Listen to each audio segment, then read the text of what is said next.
In Kyrgyzstan, Prime Minister Jantaro Satibaldiev visited 5 border guards and a police officer who were hospitalized after a shootout on January 11th along the border with Tajikistan. Both countries are accusing each other of initiating the incident, which follows a string of clashes over the past year along disputed parts of the Kyrgyz-Tajik border.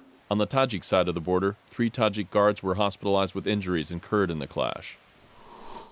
In Tajikistan, Interior Ministry officials announced that an electrical short circuit was the cause of a major fire at the main bazaar in the city of Kulob.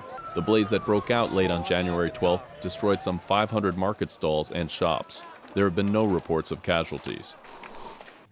In Pakistan, delegates of the country's Human Rights Commission visited the family of Aitzaz Hassan, a teenager who died of his injuries after he blocked a suicide bomber from targeting his school in Khyber Pakhtunkhwa province.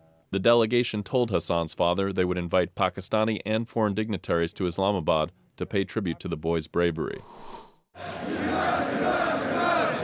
In the Ukrainian capital, Kyiv, several hundred pro-European activists demonstrated outside the Interior Ministry to demand the dismissal of Minister Vitaly Zakharchenko and other officials who they say have ordered the use of force against protesters.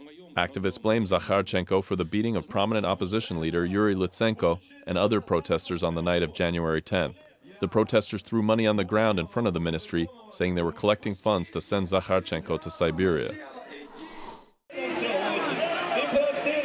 Also in Ukraine, protesters threw smoke bombs and firecrackers on January 12th in the eastern city of Kharkiv, disrupting a meeting of delegates to the mass demonstrations in Kyiv.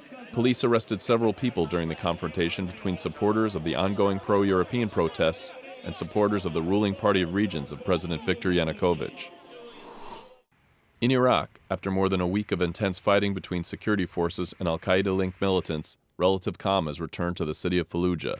Families who fled the fighting were reportedly returning home as shipments of food and medical aid arrived.